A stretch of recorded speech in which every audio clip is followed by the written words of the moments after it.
아, 정재찬 교수의 시를 잊은 그대에게의 두 번째 시간이고요. 우리가 지난주에는 그 추석 연휴 때문에 우학영 교수의 경연, 평화로운 나라로 가는 길이라는 책을 중간에 한번 이렇게 껴서 했고, 그 전주에 지금 정재찬의 시를 잊은 그대에게 첫 번째를 했고, 이번에 두 번째를 이렇게 하는 거잖아요, 예준아. 자, 어, 선생님이 이 책을 읽고서 이렇게 가장 인상 깊은 부분을 이렇게 선정해 봤는데 249페이지가 선생님은 가장 인상 깊었어. 잠깐 소개를 하면 지금 김유정의 편지인데 너희 김유정이라고 하면 너희가 아는 동백꽃 체 작가야. 윤희야, 네, 너 동백꽃이라는 소설을 알아? 아니요. 나가 있는데 점순이가 감자를 주면서 너 먹어라 이렇게 했는데 너희 집엔 이런 거 없지? 그리고 저거 자존심 상해서 감자 안 먹었더니 점순이네 점순이가 울고서 가버리고 그다음부터 그 닭싸움 시키는 거 있잖아. 요 소설 아냐 모르냐 윤이야. 알아요. 이게 동백꽃이라는 작품인데 그 동백꽃을 쓴 김유정이라는 작가가 1930년대에 작가인데 안타깝게 1930년대에는 결핵이라고 하는 폐결핵이 엄청 유행했고 폐결핵으로 많은 사람이 죽었어. 지금은 이제 결핵 걸려도 뭐 이렇게 잘 요양하고 치료할 수 있는 병인데도 불구하고 당시에는 결핵으로 많이 이제 죽었는데 왜 그러냐면 대체로 영양실조가 많아. 김유정이 자기 결핵에 걸려서 죽게 된 상황에서 지금 집은 너무 가난하고 글 써가지고는 자기 생계도 하기 어려운 상황에서 필승이라는 이 친구한테 돈 빌려달라고 하는 그런 그 편지를 쓴 거야. 보자. 이것이 무리임을 잘 안다. 이것은 뭐냐면 지금 번역하는 거야. 지금 내가 하고 있는 번역 작업을 그러니까 소설가가 위대한 소설을 쓰겠다고 하고 있는 상황이 아니라 폐결핵에 걸려서 당장의 생계나 약값도 없어가지고 지금 하루하루 이 번역을 하지 않으면 못 먹고 사는데 내가 번역을 많이 해가지고 하려면 뭐야? 무리를 해야지. 무리임을 나도 알아. 그런데 무리를 하면 이 결핵이란 병이 더 치이는 것도 알아. 그러나 그 병을 위해서 무리를 하지 않으면 안 되는 나의 몸이야. 이게 무슨 말이냐면 내가 이 병을 고치려면 뭐가 필요해? 영양이 필요해.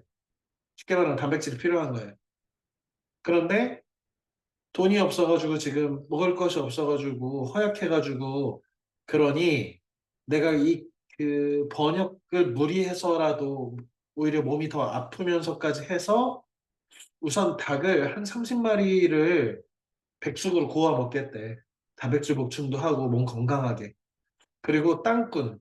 근데 땅꾼이 뭔지 모를 텐데 예전에는 뱀을 전문적으로 잡아가지고 약으로 이렇게 그 만드는 걸 했거든. 전문적으로 그뱀 잡는 사람을 땅꾼이라 그래. 땅꾼을 들여서 살모사라든지 구렁이를 10마리 먹어보겠다. 왜? 지금 이렇게 해야 내가 건강해질 거니까. 그래야 내가 다시 살아날 것이다. 그리고 굼둥이가 돈을 잡아먹는다. 내가 산다는 것 자체가 내 엉덩이 붙이고 어디 살아간다는 자체가 돈이야, 다. 돈, 돈, 슬픈 일이다. 눈물을 글썽이며 김유정의 생가를 낳은 최인호는 최인호라고 하는 작가는 예전에 선생님이 너희한테 타인의 방이라는 작품을 읽힌 적이 있는데 기억나는 사람 있나? 윤희야, 배윤이, 네, 최인호의 타인의 방은 기억나나? 네, 어떤 내용이지? 어허, 음, 그, 올해 그 저녁에 퇴근했더니 아내가 방에 없고, 그지? 방에 네, 애가 없는 방에서 혼자 이렇게 있는데 온갖 사물들이 살아 움직이고 점점 자기 몸은 굳어가서 남편이 가구가 되는 내용이지.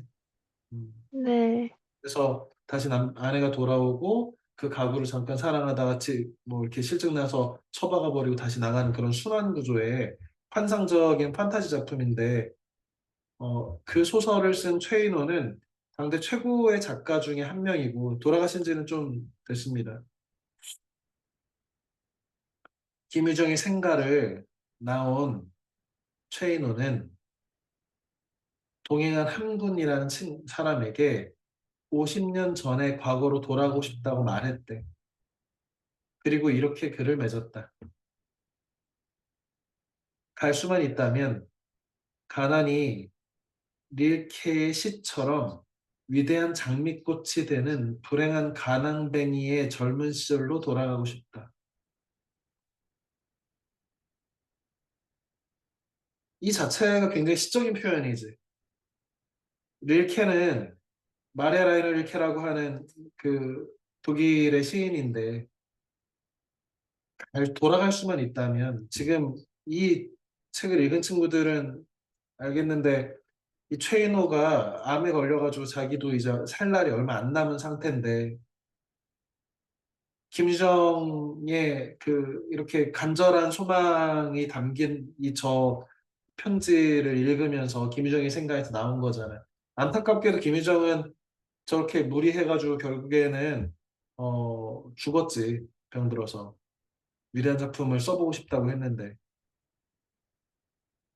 내가 폐결에 걸린 몸으로 이렇게 무리를 해서라도 닭 한 30마리 먹고 구렁이 10마리 한 잡아먹어서 돈 벌어가지고 내가 이거 먹어서 나 위대한 작품 쓸 거야. 문제는 내가 앉아서 궁둥이 붙이고 글 쓰는 일이 다 돈을 잡아먹어. 그래 돈 때문에 너무 걱정이야. 이거를 보면서 최인호라고 하는 병든 우리 시대의 아주 위대한 소설가가 눈물을 글썽이면서 이 편지를 읽고 나왔다는 거야. 자기 생각이 들었겠지. 나도 지금 병들었는데 저 50년 전에 김유정처럼. 그러면서 뭐라고 했대? 할 수만 있다면 가난이 릴케의 시처럼 아름다운 장미꽃이 되는 가난은 누추하고 가난은 초라하고 가난은 자존심 상하고 가난은 더럽고 가난은 냄새나고 막 이런 거잖아. 우리가 아는 가난은. 그런데 최인우가 볼 때는 김유정의 가난은 그 자체가 위대한 장미꽃 같은 그런 가난이고 릴케의 시 같은 가난이라는 거야. 뭔가 다르다는 거지. 그래서 불쌍한 가난뱅이의 젊은 시절로 돌아가고 싶다. 그 마지막 골목으로 돌아가서 김유정의 팔에 의지해서 광명을 찾고 싶다. 그리고 참말로 다시 일어나고 싶다. 안타깝게도 김유정도 마찬가지고 최인호도 마찬가지로 어, 일어나지 못하고 이제 인생을 마무리했죠. 선생님이 이 글을 이렇게 읽으면서 이 위대한 작가들이 가난한 형편 속에서도 이 좋은 문학을 한번 해보겠다고 그리고 가난하면서 병들고 했는데도 그 속에서도 어떤 간절한 의지를 가지고 위대한 예술을 만들겠다고 하는 이 염원들, 이 마음이 도대체 어디서 나오는 걸까? 음, 이런 생각들을 좀 해봤습니다. 저자의 총꽃이 지지난주구나. 지지난주에 선생님이 어, 총을 꽃이 이길 수 있다. 꽃하고 시가 같은 거다. 이런 얘기들을 쓴 이 대표적인 수필을 설명을 했지요. 글이 참 좋아서 대표 저작이라는 이 책을 읽었다. 국어 시간에 배울 만한 익숙한 시들에 대한 친근한 해설이 역시 좋았다. 몇몇 시인들의 삶에 대한 구체적 일화를 얻은 것도 이 책을 읽는 보람이 있는 일이다. 어, 선생님이 이런 책들을 되게 추천하는 이유는 너희가 앞으로 적어도 수능 볼 때까지 뭐 길게는 6년, 짧게는 4년 뭐 이렇게 엄청나게 많은 작품들을 읽을 텐데 특히 이제 지금 현재 고1 학생들부터는 문학이 굉장히 어려웠단 말이야. 과거에는 독서가 너무 어려워서 힘들었는데 지금은 독서는 약간 상대적으로 이렇게 문제 난이도가 좀 떨어진 상태고 상대적으로 문학은 굉장히 어려워졌단 말이야. 그런데 안타깝게도 너희 중학생들의 문해력, 특히 문학에 대한 문해력이 점점점 떨어진단 말이야. 왜 그러냐면 문학을 안 읽으니까. 그러면서 이 문해력이 떨어지는 것 중에 여러 가지가 있는데 이게 시가 왜 시를 읽어야 되지? 왜 나는 시인의 삶에 대해서 알아야 되지? 왜 시인은 그런 삶을 살면서 이런 시를 쓰겠다고 했지? 이런 것에 대한 관심 자체가 없는 세대라고 생각하거든. 왜 그러냐면 시하고는 좀 안 어울리는 시대거든. 시는 짧은 글을 곱씹고 천천히 사색하고 보고 또 보고 음미해서 그래서 그 말의 의미를 얻어낼까 말까 하는 그런 되게 어떻게 보면은 이 패스트푸드의 시대와 맞지 않는 완전히 슬로우 푸드에 해당하는 음식에 비유하자면 그런 게 신데 어, 그런데 선생님의 경우에 그래도 시가 좀 친숙해지려면 시인하고 친숙해지는 것도 하나의 방법이거든. 선생님이 어떤 시가 좋아서 그 시인을 좋아하게 되기도 하고, 어떤 시를 쓴 시인에 대해서 그 사람의 구체적인 삶을 통해서, 아, 이 사람은 이런 시대에 이런 삶을 살아서 이런 시가 쓰였구나. 우리 지난 시간에 선생님이 윤동주의 별해는 밤이라는 시가 단지 아름답지 않고 그 뭉클한 감동을 주는 것은 윤동주의 삶이 이렇게 고민하다가 결국엔 그 고민의 끝에서 실천하는 삶으로 돌아가서 어떻게 보면 독립운동을 하다가 순국한 사람이라고 하는 그 어떤 삶이 그의 시를 더 빛나게 하는 것이 있단 말이에요. 그러니까 윤동주의 삶에 대해서 잘 알면 그의 시가 다르게 들리거든. 그래서 아마 너희들한테 공통적으로 다 동주란 그 이준익 감독인가 영화를 이제 보라고 아마 선생님이 여러 차례 얘기를 했을 텐데 이런 것도 그런 거거든. 어, 우리가 역사를 공부할 때 역사가 너무 이렇게 어렵고 잘 안 다가오는 친구들은 역사물, 사극 같은 거 있잖아. 영화나 드라마나. 이런 것들을 좀 보면 되게 친숙해지거든. 거기에 등장하는 뭐 태조 이방원이라든지 광해군이라든지 광해군 옆에 허균이 있다든지 뭐 이런 식으로 좀 아, 이 시대 사람들이구나 이렇게 실제로 어떤 그런 그 영화나 뭐 소설이나 이런 어떤 그 물론 이제 완벽하게 역사를 일치하진 않고 픽션이 많이 가미되긴 했겠지만 그래도 그렇게 해서 좀 친숙한 인물이 되면 그 인물의 작품이나 인물의 시대가 우리한테 더 잘 기억되고 머릿속에 잘 정리가 되는 그런 경험이 개인적으로는 있어. 그래서 어, 너희들한테도 이런 시인의 삶과 관련된 일화가 있는 이런 책들을 좀 읽으면 당연히 시가 친숙해지고 시에 대해서 더 깊이 있게 이해할 수 있는 그 어떤 방편이 된다는 점에서 이런 책을 좀 권하는 편입니다.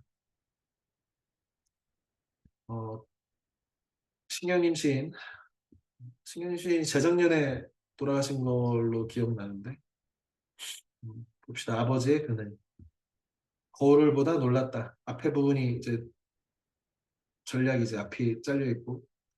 나는 간 곳이 없고 거울 속에. 거울 속에는 내가 비춰야 되는데 나는 간 곳 없고 나약하고 소심해진 아버지만 있어서 취한 색시 않고 대낮에 거리를 활보하고 호기 있게 광산에서 돈 뿌리던 아버지 대신 아버지는 실제로 어땠어? 허랑방탕한 아버지였어. 신경민 시인의 아버지는 막 이게 바람 피고 다니고 대낮에 거리를 막 다니고 광산에서 큰 돈 벌어가지고 막 술 사고 이렇게 방탕한 삶을 살던 아버지인데 그래서 나는 저 아버지처럼 절대 살지 말아야지라고 이렇게 생각하고 살았어. 그러니 어떻게 살았겠어? 나약하고 소심하게 이렇게 살았겠지. 조심조심. 그런데 어느 날 늙어서 내가 거울을 보니까 내 모습에서 뭐가 보이는 거야? 내 아버지의 모습이 보이는 거지. 내가 미워하고 내가 저 아버지처럼 되지 말아야지라고 생각한 아버지의 모습이 보여. 그런데 그 모습은 어때? 내가 미워하던 이런 아버지, 호기로운 아버지가 아니라 나약하고 소심해진 아버지야. 나는 그렇게 살았습니다. 그 거울 속에는 인사동에서도 인사동은 어, 문화예술인의 공간이지요. 너희도 가끔 놀러 가는 그 쌈지인가? 뭐 그런 게 있는 곳이고 종로에서도 종로는 서울 한복판이지요. 제대로 기 한 번 못 펴고 큰 소리 한 번 못 치는 늙고 초라한 아버지 많이 있다. 사실은 뭐야? 자기 얼굴에 아버지가 이렇게 오버랩돼서 보이는 거지. 신경림 시인 우리 뭐 농무라든지 가난한 사랑 노래 중학교 교과서에 실려 있잖아. 가난하다고 해서 뭐 슬픔을 모르겠는가 뭐 이런 거 있잖아. 작품 두루 안다고 생각했는데 이 작품을 통해 처음 보게 된 좋은 시다. 그늘, 아버지의 그늘이잖아. 선생님이 이 시를 읽으면서 우리 통상 그늘이라고 하는 것은 내가 아버지 그늘에 있다라고 하면 아버지의 어떤 보호라든지 영향권 안에 있다라고 할 때 그늘이라고 하지. 그런데 한편으로는 그늘이라고 하면 어두운 면이지. 시인이 이 시의 제목을 굉장히 잘 지었다고 생각을 하는 거예요. 지금 이 시에서는 내 모습에서 아버지를 봤다는 점에서 어떤 아버지의 영향권 안에 있다는 뜻도 되지만 한편으로는 아버지의 그 어두운 면들 그런 것들도 동시에 생각나게 하잖아요. 아버지의 그늘이지. 아버지의 그늘의 중의성을 해석하는 구절이 인상적이다. 다만 내가 아는 좋은 시에는 저자의 이 선생님이 볼 때는 이게 아무래도 대학생들한테 정재창 교수가 특히 이제 교양 수업에서 공대생들한테 이 전공 국어를 전공하는 혹은 국어 교육을 전공하는 이 국어로 먹고 살겠다고 하는 사람들에 위한 강의가 아니라 이 한양대의 그냥 공대생들 교양 수업이니까 아무래도 좀 이렇게 좀 부드러운 해석들을 많이 하겠지.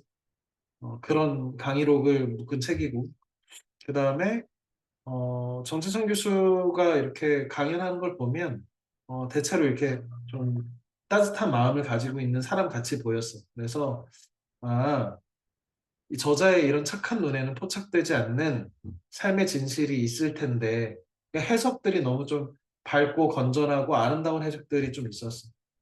특히 김수영 씨에 대한 평이 유독 그런 점이 많이 읽힌다. 선생님 생각하는 김수영의 시는 위대한 것이 단지 그냥 아름답고 교훈적이고 해서라기보다는 아주 그 답답한 면도 사실 있거든.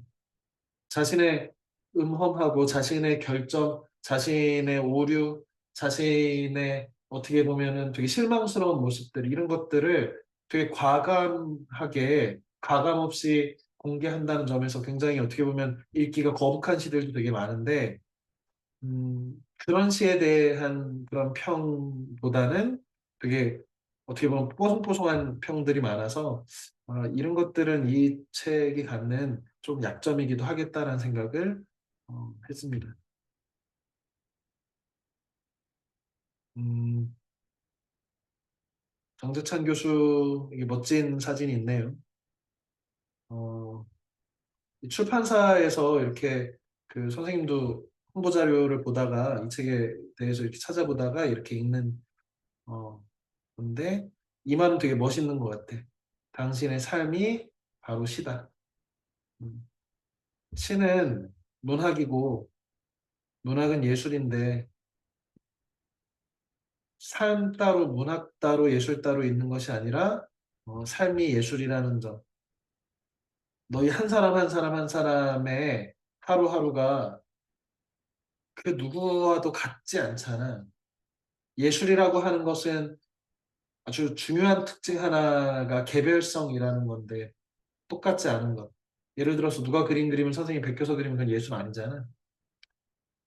우리는 각각의 처한 상황이나 이런 것이 모두 그 누구와도 다르다는 점에서 우리의 삶은 완전한 개별적인 삶이지.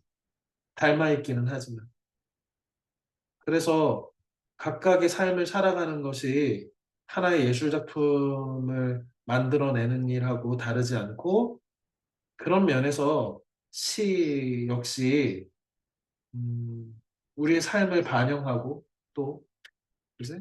그래서 시가 예술 삶이고 삶이 시가 되는 뭐 그런 의미를 담고 있지 않나? 이 책의 머릿말에 정재찬 교수의 글이 이제 이렇게 머릿말이 있어서 이 수업의 어떤 핵심을 다루고 있는 이 책의 핵심을 다루고 있는 내용 같아서 같이 독해를 해보려고 따왔습니다. 자, 영화 죽은 시인의 사회. 문예준, 네, 죽은 시인의 사회라는 영화가 있다는 걸 알고 있나? 아니요. 음, 벌써 그 뭐 선생님 초등학교 때쯤 영화니까 이게 너무 오래된 영화인데 명작 중에 명작으로 꼽히는 책이야. 로빈 윌리엄스라고 하는 위대한 작가, 위대한 연기자가 이 키팅 선생 역할을 하는 학생들한테는 꼭 한 번쯤은 좀 봤으면 좋겠는 진짜 음, 고전 영화인데 기회가 되면 정말 이 영화는 좀 보기 바랍니다. 의술, 의학이지 법률, 사업, 기술 이 모두 고귀한 일이고 우리의 삶을 유지하는 데 필요한 것이지만 시, 아름다운, 낭만은 우리의 감정적인 것을 낭만이라고 하지 로맨틱한 거, 사랑 이런 것이야말로 우리가 살아가는 목적이라고 듣기에 꽤 멋진 말이었지만 아등바등 살아도 모자란 판에 말이 그렇다는 거지 하면서 잊고 지냈을 겁니다. 왜 우리는 살아라고 시나 아름다움, 낭만, 사랑 이런 거 키팅 선생이 이게 우리가 살아가는 목적이다. 우린 시 때문에 아름다움 때문에 낭만 때문에 사람 때문에 사는 거야. 맞는 말이지 하면서도 그냥 지냈대. 왜? 사는 게 힘드니까. 그땐 다들 청춘이었으니까요. 허나 한 세월 살다 보면 제법 잘 살아왔다고 여겼던 오만도 남들처럼 그저 그렇게 살아왔다는 겸손도 문득 힘없이 무너져 내리고 마는 그런 날이 오게 마련입니다.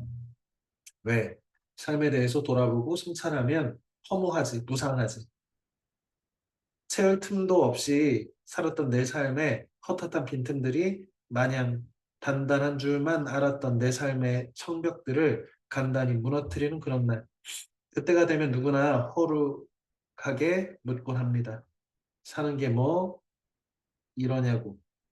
그래요. 잊어서는 안 되는 거였습니다. 잊어서는 안 되는 것은 어차피 잊혀지지 않는 법. 잊은 줄 알았다가도 잊혔다 믿어졌다가도 그렇게 보여온 그리움들이 여민 가슴의 틈새로 툭 터져 나오고 그러면 그제야 비로소 인정하게 되는 겁니다. 시와 아름다움과 낭만과 사랑이 우리가 살아가는 이유여야 한다는 것은 어, 말이 너무 낭만적이긴 한데 그지? 깨닫는 것만으로는 충분하지 않습니다. 나이 들어 깨치는 것이 순리라지만 그러기엔 우리의 삶이 특히 우리 청춘이 너무 짧고 또 아깝습니다. 그래서 한동안 저는 젊은 제자들을 위해 시와 아름다움과 낭만과 사랑에 대해 글을 쓰고 그들과 함께 그 글들을 나눠왔습니다. 그들은 의학, 법학, 경영학, 공학 등을 전공하는 대부분 이미 시를 잊은 젊은이, 아니 시를 사랑하는 법을 아예 배워보지 못한 젊은이, 그리고 시를 읽고 즐길 권리마저 빼앗긴 젊은이들이었습니다. 왜? 시를 자꾸만 문제로 풀어야 되잖아. 너희도 그렇잖아. 시를 자꾸 문제로 풀어야 되고 시를 감상하거나 시를 느끼고 시에 감동하고 하는 그런 권리마저 빼앗긴 젊은이들이죠. 어떻게 보면 너희도. 그들을 바라보는 게 안타까워 시작한 일이건만 고백하건대 시에 대해 강고한 단단한 장벽을 치고 살아온 그들의 틈을 뚫는 일이 생각만큼 쉽지는 않았습니다. 인스턴트에 길들여진 그들에게 시의 깊은 맛을 전하기 위해서는 새로운 레시피가 필요했습니다. 가요, 가곡, 그림과 사진, 영화, 광고 등 다양한 재료와 스토리에 시를 버무린 일종의 퓨전 음식이라 할까. 그런 그것을 어떤 날은 살짝 추억에 담갔다가 또 어느 날은 역사와 철학에 곁들여 음미해 보도록 하는 거였습니다. 지금 이 책이 그런 책이라는 거예요. 그러다 보니 말입니다. 시를 읽고 그들 사이에 즐거움과 감동을 느끼는 눈빛들이 퍼져나가기 시작했습니다. 일종의 당의정이라고 하는데 당의정은 뭐냐면 우리 약이 너무 쓰잖아. 약 가루는. 그래서 이렇게 알약으로 이렇게 감싸는 이런 것을 당의정이라고 하는데 시가 먹기 싫은 약 같으니까 이렇게 어, 가요나 가구이나 그림이나 사진 이런 것들을 덧붙여서 좀 달콤하게 해가지고 먹기 쉽게 만들었다는 거예요. 울고 웃고 박수치는 사이 시가 그들에게 찾아오고 다시 시를 찾아가는 젊은이들이 늘어가는 것이었습니다. 아름다움과 낭만과 사랑을 즐기기 힘든 세대라고들 하지만 너희도 공부하느라 힘들잖아. 우리 청춘들은 역시 건강했습니다. 시를 바탕으로 한 자신만의 문학적 레시피를 글로 써내라는 절망적인 기말 과제마저 그들은 희망으로 바꿔버렸답니다. 그들의 글을 읽는 내내 내가 복되고 내가 은혜로웠으니 정령코 스승은 내가 아니라 그들이었다. 이런 걸 뭐라고 합니까? 교학 상장이라고 하죠. 교사와 가르치는 사람과 학 배우는 사람이 서로 함께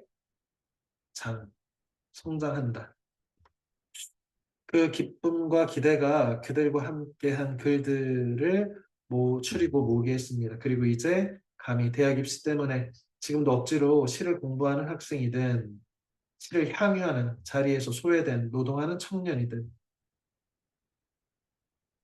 심야 라디오에 귀 기울이면 시를 읽곤 하던 한때 문학소녀이든 시라면 짐짓 일부러 모르쇠 모른 척 겉으로는 내 나이가 어떠냐는 하면서 속으로 눈물을 훔치는 중년의 아버지든 어버이든 아니 시라고는 당초 가까이 해본 적이 없는 그 누구든 시를 잊은 이 땅의 모든 그대들과 함께 나누고 이렇게 책을 펴냅니다. 부디 편한 마음으로 즐겨주시기 바랄 뿐입니다. 한편으로 뿌듯하고 설리면서도 여기 담긴 글들이 강의실 넘어 세상 속으로 떠나보내는 일이 실은 여전히 떨리고 망설여집니다. 인문학. 통상 우리 인문학이라고 하면 문학, 역사, 철학, 문사철이라고 하는데 인문학의 대중화라는 아름다운 명분이 있긴 하지만 이것도 이제 그 어떤 밝은 면만 있는 건 아니지. 문사철이라고 하는 게 문학과 역사와 철학이라고 하는 것이 대중화한다는 것은 뭐야? 일반 사람들도 누구나 즐길 수 있게 편하게 받아들일 수 있게 한다는 건데 문제는 문학과 역사와 철학이 그렇게 간단하게 전해지는 건 또 아니잖아. 그렇다면 어떻게 보면 대중화라는 말은 제대로 전하지 못한다는 뜻이기도 하잖아요. 시 읽기의 즐거움이 시를 온전히 시답게 전하는 일보다 중요할 수는 없기 때문에 그렇습니다. 이 정재찬 교수의 이 말은 되게 의미 있는 말 같이 선생님한테 느껴졌어. 시 읽기를 즐겁게 대중적으로 가르치는 거 되게 중요한 일이지. 왜 대부분의 사람들이 시는 그냥 싫고 시는 그냥 어렵고 읽을 시간도 없고 왜 시 같은 걸 읽어야 되냐라고 생각하는 사람들한테 시 읽기 즐거움을 가르치는 건 되게 중요한 일이지. 그런데 그러다 보면 어때? 너무 대중화돼서 시를 온전히 시답게 전하지 못할 수도 있잖아. 사실 시는 어려운 거니까. 어, 어려운 것을 쉽게 전한다는 것이 되게 중요한 일이고 의미 있는 일이지만 어려운 것을 쉽게 전했다면 제대로 전하지 못한 게 있을 수밖에 없는 거지. 하지만 아무리 생각해봐도 그보다 훨씬 더 중요한 것은 벌써 몇 번째인지 모를 이 서문을 또 써야 하는 곤욕에서 지금 당장 벗어나는 것입니다. 그래도 행복하게 지칠 수 있게 해주어서 감사하다는 말씀. 그렇죠. 이 책에 서문을 계속 쓴다는 건 이 책이 자꾸 팔리고 전파되고 돈벌이도 되고 뭐 좋은 일이죠. 어, 그래서 못다한 아름다운 낭만 사랑을 찾아 떠날 거래. 멋진 글입니다. 어, 선생님이 이 책에 있는 내용들을 설명하는 것은 중복되는 거고 이 책의 설명 자체가 사실은 아주 쉽게 잘 설명이 되어 있는 책이니까 이 책의 내용들을 더 설명하는 것은 별로 의미가 없을 것 같고 그래서 선생님 최근은 아니고 몇 년 전에 발견한 시인데 어, 영시야 에틱스라고 하는 윤리학이라는 책이고 린다 페이스턴이라고 읽어야지. 린다 페스턴의 그 윤리학이라는 시인데 이 시를 선생님이 자꾸 곱씹고 있어서 너희들한테 소개하려고 하는 겁니다. 음,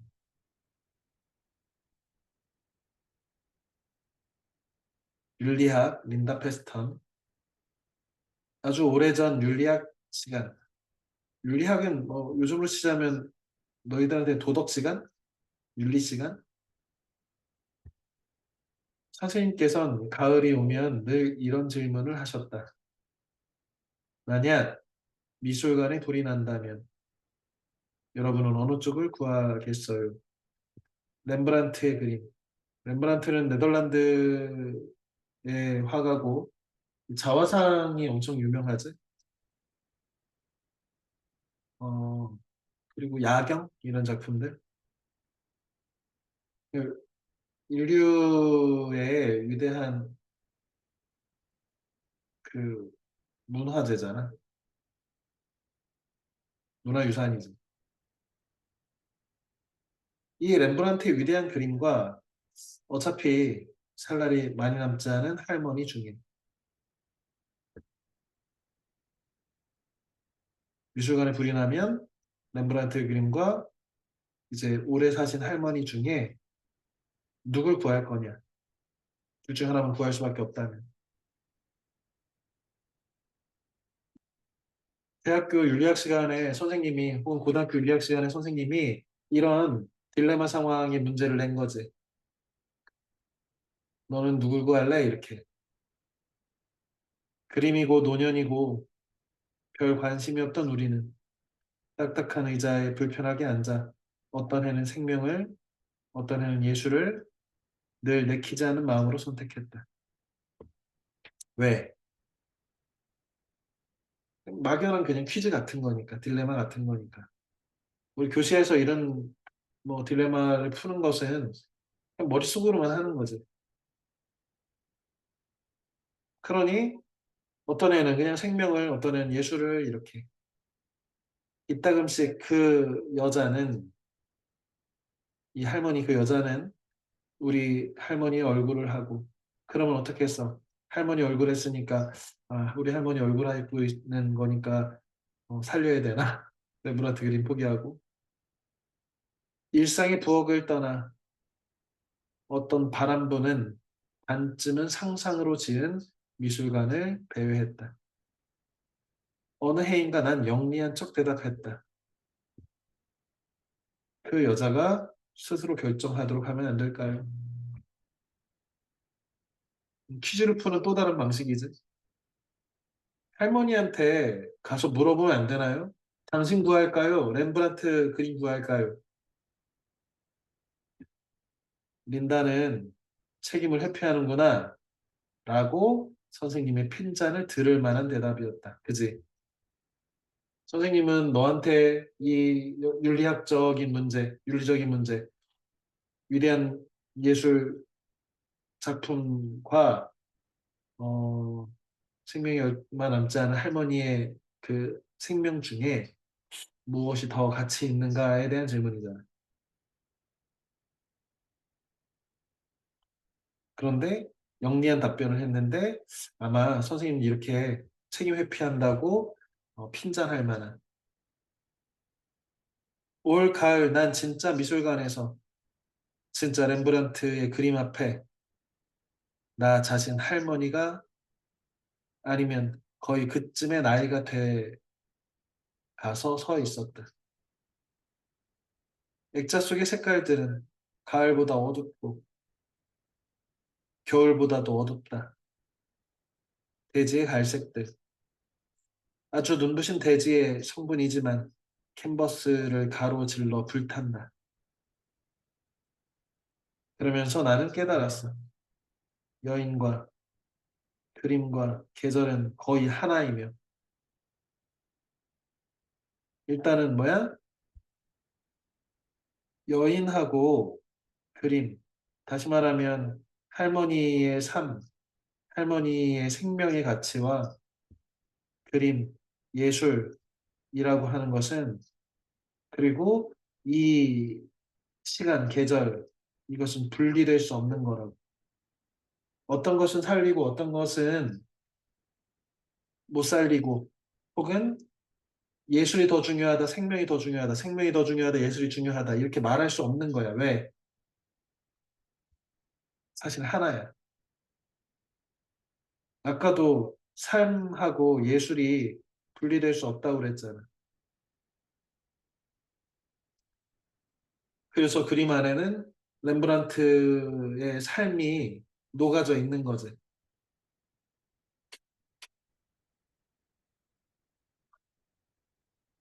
이 이제 나는 안다가 되기 위해서는 뭐가 필요한지에 대해서 자꾸 곱씹게 되는 시거든. 뭐가 필요합니까? 성숙이 필요하지. 그리고 선생님의 질문은 A 또는 B라고 하는 이분법적인 어떤 틀 안에서 풀으라고 하는 이 방식을 완전히 탈피해 버려서 예술과 산 중에 뭘 선택할래? 라고 하는 문제를 벗어나서 삶이 예술이고 예술이 삶이고 렘브란트 그림 안에는 렘브란트의 삶이 담겨 있는 것이고 생명이 담겨 있는 것이고 저 여인의 삶 또한 렘브란트의 위대한 예술작품 못지않게 위대한 예술이라는 점. 그리고 이런 질문을 주고받는 이 매번 찾아오는 이 가을이라고 하는 아름다운 계절도 그림과 저 여인의 삶만큼 중요하다는 것. 세상에는 예술이냐 인생이냐 가지고 싸우는 것은 이거는 단지 언어적인 것이고 그 언어를 뛰어넘는 것이 시라는 점. 그 시를 이해하는 것이 성숙한 것이고 우리의 성숙은 이 이분법적인 합리성으로부터 오지 않는다는 것, 논리로부터 오지 않는다는 것. 그것을 오히려 더 뛰어넘기 위해서는 뭐가 필요하냐면 내가 할머니가 되는 이 경험이 필요한 거죠. 마지막 구절이 압권이라고 생각하는데 그 어느 것도 아이들이 구할 수 있는 것이 아니라는 것. 어, 선생님이 한 3년 전쯤에 이 시를 처음 이제 알게 됐는데, 그때는 린다 페스턴 시인이 살아 있었을 때네요. 선생님이 이제 물론 이제 시라고 하는 것이 이 언어를 건너뛰어서 이렇게 영시를 내용만으로 본다는 것은 어떻게 보면은 시의 가장 중요한 운율이라든지 음악성이라든지 리듬 뭐 이런 뭐 아니면은 이 언어가 갖고 있는 아주 미세한 것들까지는 당연히 이해하지 못하겠지만 이 내용적 측면에서 이렇게 보더라도 계속해서 곱씹고 생각해 볼 수 있는 좋은 시다라고 생각하는 어떤 전형을 보여주는 시여서 선생님이 너희들하고 같이 읽어보고 싶었습니다. 어, 돌아가신 린다 베스턴이라는 분이고요. 어, 보자. 음, 임재영, 네, 너 여기가 어딘지 알아? 글쎄요. 상원아, 이상원, 네? 너 여기가 어딘지 알아? 이 그 그림의 이 장소가? 어, 모르겠습니다. 여기 홍주읍성인데. 상원 홍주읍성 가봤어? 네. 어, 너 홍주읍성 옆에 이렇게 생긴 이게 손곡 시비라고 써 있는데 이런 비석 본 적 있냐? 아니요, 문제 없어요. 어, 지나가면서 한번 봐봐.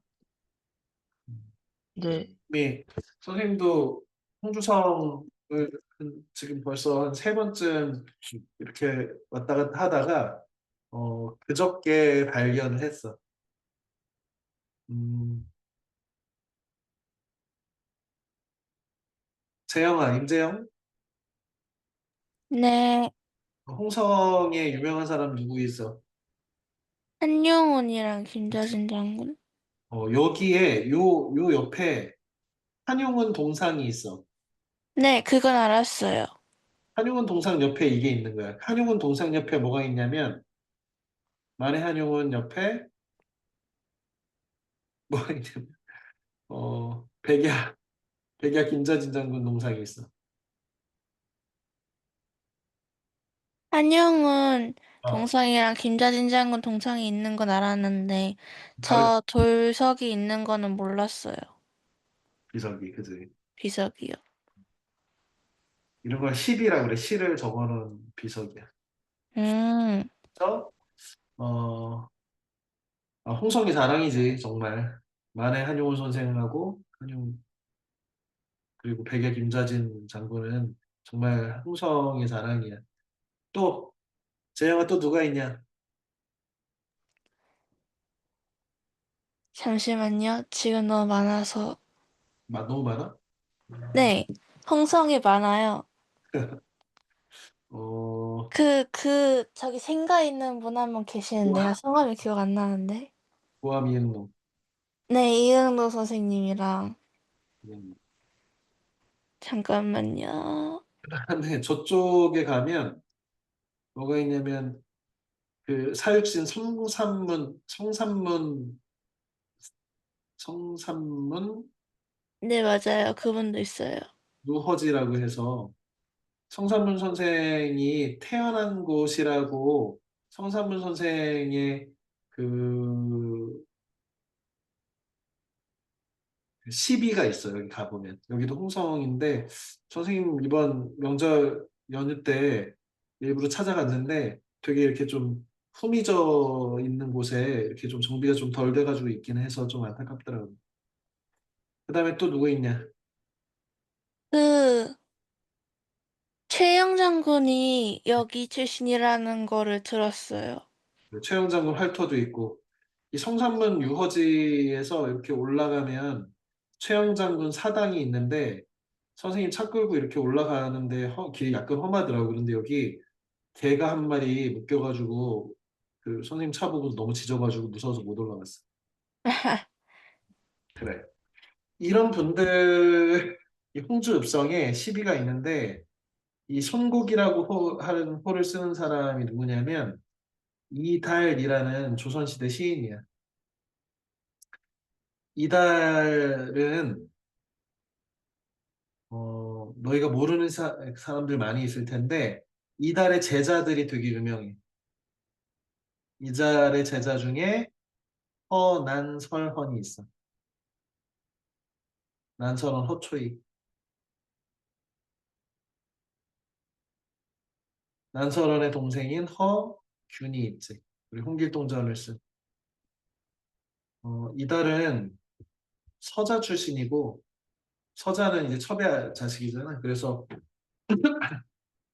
시기 뒤쪽에 보면 이달 선생이 어떤 사람인지 뭐 이런 것들을 기념하고 있는 것이 있고 선생님이 지금 홍성의 내포 신도시에 내려와서 지금 본격적으로 뭐 이렇게 여기에 아예 그냥 그 살기 시작한 게 지금 1월에 왔으니까 벌써 한참 됐네.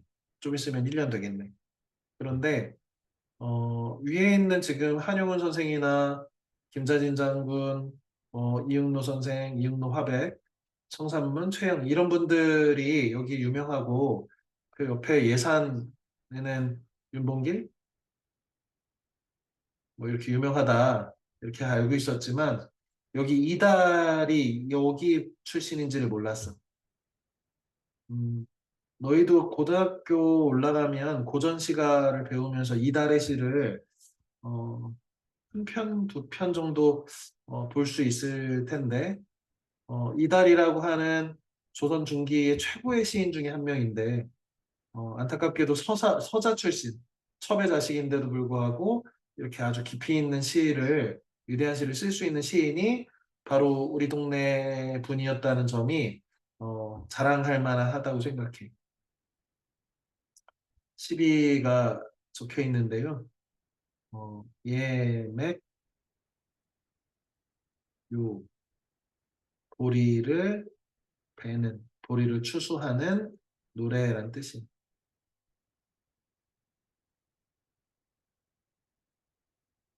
물론 이제 한시로 썼네요. 이렇게 하나, 둘, 셋, 넷, 다섯, 여섯, 일곱 세로로 읽는 거잖아. 이렇게 일곱 자씩 있는 것을 칠원시라고 하고, 칠원시라고 하고, 그 다음에 이 기, 승, 전, 결에 이렇게 사단 구성으로 되어 있는 것을 절구라고 해. 여덟 줄짜리면 율시고. 그래서 기승전결 할 때, 이 기, 한기하고 이어받고 전환되고 맺는 이런 방식의 사단 구성의 시야. 7어는 어떻게 읽냐면 대체 이렇게 네 글자, 세 글자로 해석을 합니다. 전가, 소부. 너희도 이게 읽을 만한 한자가 보이네요. 그지? 유건영? 네. 그래. 전은 무슨 전자냐?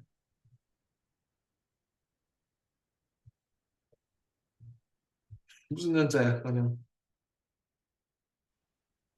큰일 났네. 네. 배윤이 네. 무슨 전자냐?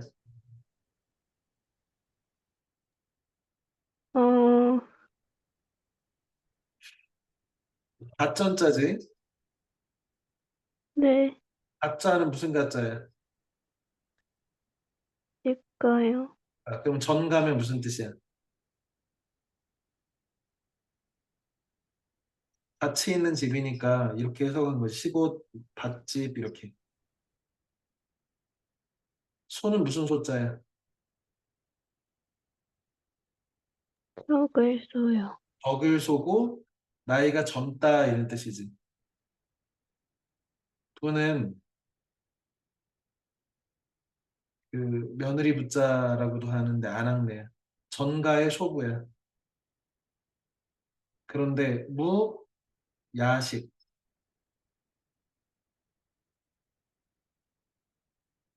뭐가 없는 거야? 밤에 먹을 거리가 없어. 저녁거리가 떨어졌어.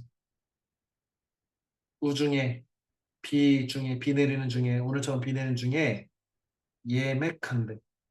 보리를 댄대. 임중기. 숲 가운데서 돌아온다. 어떤 풍경입니까? 가난한 젊은 시골 아낙네가 가족들 저녁 먹을 밥이 없어서 비 오는 중에도 밭에 있는 보리를 일부 이렇게 베오나 봐. 보리가 잘 자라서 이렇게 이렇게 쌀 대신에 먹는 그런 시절이 아닌가 봐. 보리고개라고 하잖아.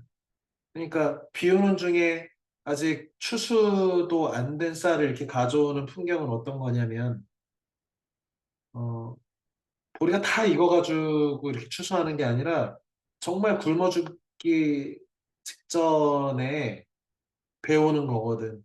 이게 덜 여물어서 아직은 안 배는 게 더 경제적인데도 불구하고 비 오는 중에 나가가지고 돌아와서 숲 가운데로 돌아오네. 생형. 이게 그 땔감 아직 마르지 않은 땔감에는 습해가지고 마르지 않은 땔감은 습해서 연기가 일어나지 않는데 그냥 겨우 이거 덜 익은 이 그 보리 추억해서 이걸 가지고 죽을 끓일 건가 봐. 그런데 땔감이 또 없어가지고 연기가 일어나질 않아. 그래서 어떻게 했어? 문으로 들어왔더니 어린 아이가 울면서 견의 옷을 붙잡더래. 시골 밭집 젊은 아낙네가 저녁거리 떨어져서 비 맞으며 보리베어 숲속으로 돌아오네. 생나무에 습기 짙어 불길마저 꺼지도다.